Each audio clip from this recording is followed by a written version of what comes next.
当小猫第一次看到自己的爸爸，栗子被吓炸毛了，但是琪琪好像对它没有兴趣。对于这个突然冒出来的亲爹，栗子是又好奇但又怂，各种躲在角落里暗中观察。至于他爸琪琪嘛，你们指望他待宰那是不可能的。我试过用逗猫棒吸引，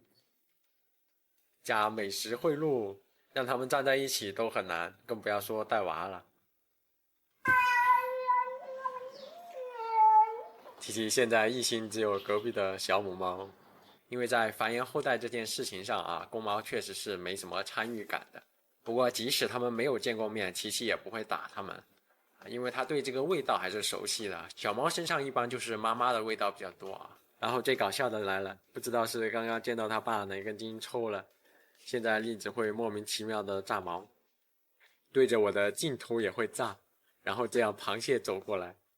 过一会儿又自己好了，然后又炸一下，非常的好笑。然后小猫炸毛的话呢，是不用太担心的，过一会儿它们就恢复正常活蹦乱跳了。这个是有科学原理咯，因为刺激性的事情是通过让心跳加速产生一些副作用的，而小猫的话呢，它越小心跳就越快，副作用也就越小，所以趁小让它们多接触一些新鲜事物，对以后反而更好。当